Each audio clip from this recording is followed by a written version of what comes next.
ଚୌଦ୍ୱାରର ପୂର୍ବତନ ବିଧାୟକ ତଥା କଟକ ବିଜେଡିର ଟାଣୁଆ ନେତା ପ୍ରଭାତ ରଞ୍ଜନ ବିଶ୍ୱାଳ ରବିବାର ଅପରାହ୍ନରେ ନିଜ ଦଳବଳ ସହିତ ବିଜେପିରେ ମିଶିଛନ୍ତି। ଭାରତୀୟ ଜନତା ପାର୍ଟିର ରାଜ୍ୟ ସଭାପତି ତଥା ରାଜ୍ୟସଭା ସାଂସଦ ମନମୋହନ ସାମଲ ପ୍ରଭାତଙ୍କୁ ଦଳର ଉତ୍ତରୀୟ ଓ ଦଳୀୟ ଚିହ୍ନ ଥିବା ଟୋପି ଦେଇ ଦଳରେ ଗ୍ରହଣ କରିଥିଲେ। ଏହି ମିଶ୍ରଣ ପର୍ବରେ ଖୋଦ୍ ମୁଖ୍ୟମନ୍ତ୍ରୀ ମୋହନ ଚରଣ ମାଝୀ ମଧ୍ୟ ଉପସ୍ଥିତ ଥିଲେ।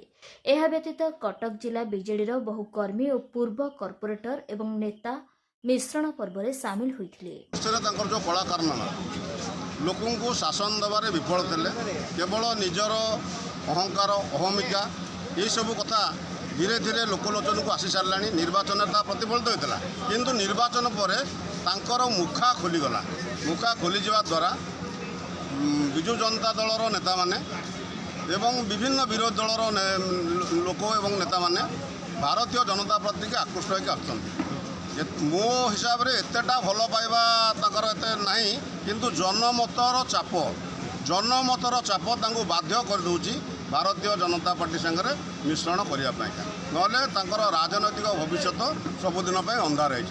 तेणु कटक जिले में प्रभात रंजन विश्वाल मिसिले पूर्व आप जानते देवाशीष सामंतराय तुंग नेता विजु जनता दल सी मिसी सारी राज्यसभा जा सारी धीरे धीरे धीरे धीरे कटक जिला बीजेडी मुक्त होगा जाऊँ। भुवनेश्वर विश्वजीत दास का रिपोर्ट।